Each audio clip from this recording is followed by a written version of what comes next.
Good afternoon and welcome back to the Lynn Lowdown. I'm Dani Vittori, and today we are joined by Gabe Cohen-Glinick. I said that correctly? Yeah. The Lynn organizer for the Lynn chapter of Neighbor to Neighbor. Thank you for coming on the show. Thanks for having me. Of course. So, quick little intro. What is Neighbor to Neighbor? Yeah. So Neighbor to Neighbor is a community-based organization, grassroots organization across the state of Massachusetts. We have 4 chapters, and Lynn is one of them. And we are a member-led organization, so we're made up of folks from the community, and we advocate for the rights of working families, immigrant families, communities of color, and for better representation and for the things that folks need, and the changes that we need to see. Great. And you mentioned members. You also said you have an event coming up where people who want to maybe become members can go? Yeah, so we're planning a new member orientation on the 14th of September at 6 in the evening. Our office is in the LynnArts building on the 3rd floor. We usually have food and we welcome in people, and it's, anyone is welcome to join. We're made up, like I said, of just folks from the community. So, and we sort of give people an idea of the work that we're doing and sort of the campaigns that we're working on right now, and a sense of like what our organization is, and welcome in new people and hear what's important to them. And so that's the plan for that orientation. We try to have sort of regular things where we're connecting with new folks. I love that. Yeah. And on the idea of projects you're working on, you'd sent 2 things: the community housing proposal and then ARPA funds. Did you want to start with one? So it's one and the same. Okay. Yeah. So basically, the city got all this money from the American Rescue Plan Act from the federal government to recover from COVID, and it's being spent in 2 rounds, and we're coming up on the 2nd round soon. But the gist of what we're working on is our group, together with 2 other grassroots groups in the city. Lynn United for Change and ECHO. Lynn United for Change is they do a lot of also similar advocacy to what we do, and also work for tenant rights. So they work directly with tenants. And ECHO is an interfaith organization. They work across the different congregations in the city and across this part of the state. So we came together with them, recognizing that across our memberships, the housing crisis was the thing really most hitting people. And the fact that the cost and quality of housing, and especially the fact that the rents are so high and continue to increase, and people are just not able to afford a good place to live. So what we did, our 3 groups put together this proposal based on sort of conversations among our memberships from the community of folks most impacted, that lays out what we believe to be a path forward for investing some of these American Rescue Plan funds into long-term solutions for the housing crisis. And it's not a full solution, but it's a step in the right direction. Yeah. And looking through it a little bit, I tried my best. Yeah. It seemed like it was broken down into sort of 3 areas: stability, repair, and then housing vouchers. Mm-hmm. Would you mind talking a little bit about each one? Yeah, sure. So I'll start with the 2 smaller ones. So we're proposing, I believe it's $2 million for this repair fund that would be managed. We're proposing that it be managed through Lynn Housing Authority. And the idea is that working class landlords or small homeowners could access the funds to help make much needed repairs to the quality of their apartments. And that part of that program would be that then they would be incentivized to keep rents at a stable level. So it would both serve the homeowners / landlord and the tenants, occupying that space, so they wouldn't just be kicked out by renovations.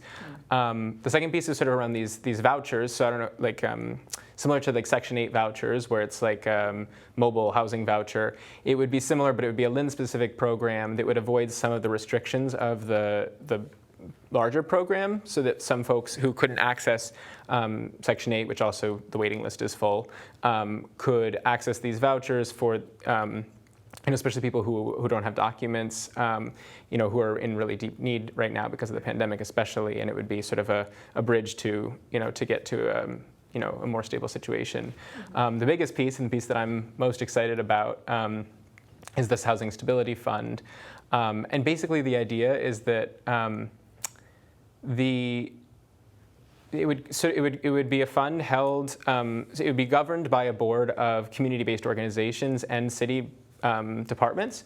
So, and I think that's really one of the key parts is we want more voice for the community because people are really tired of, seeing all these new apartment buildings go up that they can't afford and not feeling like they have any voice, and especially people who are having the hardest time, who are being most impacted. So our organizations, along with other organizations that work with folks most impacted, would be represented on this board, as well as the mayor's office, Lynn Housing Authority, and some others. And the idea, this board would decide how the funds are distributed, and it would sort of serve as to help sort of the production of, or not the production, it would help with sort of acquisition of properties, like say, whether it's land or apartment buildings or whatever it may be, so that if a nonprofit developer or the housing authority or a CDC wanted to, which is a community development corporation, wanted to purchase the property and preserve its affordability, the fund would sort of help bridge that gap, and sort of meet that immediate need for them to be able to purchase the property with those sort of requirements. It does. It sounds like a very interesting proposal, and one you've really gone out and talked to people in the community about, because community outreach seems to be another huge piece of your organization. You really integrated it into this proposal. Yeah, and we've been doing tons of door-to-door is something that Neighbor to Neighbor has historically been our major way of connecting with the community. We've also been going to community events, to the Latino Festival, to the Diversity Matters Festival, and every week going door-to-door, talking to people in the neighborhoods that are having the hardest time, people who are being pushed out, who are being evicted. And so really trying to shape this both in a way that responds to the need that we're hearing and also really creates that space to have voice for these communities that have not really had a voice in addressing these solutions up to this point. Mm-hmm. Yeah, for sure. And I'll make it, I guess, a little more personal question, but how did you get involved in this organization originally? Yeah. So I used to work, this is one version of the story, but I used to work for a housing projects, subsidized housing development in Roxbury in their front office, and I would go around with the exterminator to the apartments and be let in. I'd have to let the exterminator in because they needed a staff person to go around, and so I got to see the apartments, and it was just so frustrating to see that, like, after people wait years and years to get off the wait list, that like the quality of some of the apartments was so bad. And that's just like one little piece of one of the many things that, like, just seeing the inequities in our communities that are so along lines of race and class and so historically built in, where people are just like dealing with so many intersecting problems and wanting to be a part of that and wanting to be part of like being like a really diverse community that is made up of people from all different cultures, all different backgrounds, and seeing how people are being pushed out of places like Lynn and wanting to be a part of something that, to stop that, to make sure that we can have those thriving communities and that people have the resources that they need and they deserve, and that they've been sort of excluded from for years and years and years. So yeah, that's a little bit of it. Definitely said it's a really interesting organization you have, and I agree, really getting that equity, as you said, to embrace how diverse Lynn is, because it is such a diverse place. Even just where we are on Union Street, you see people from everywhere, all different languages, and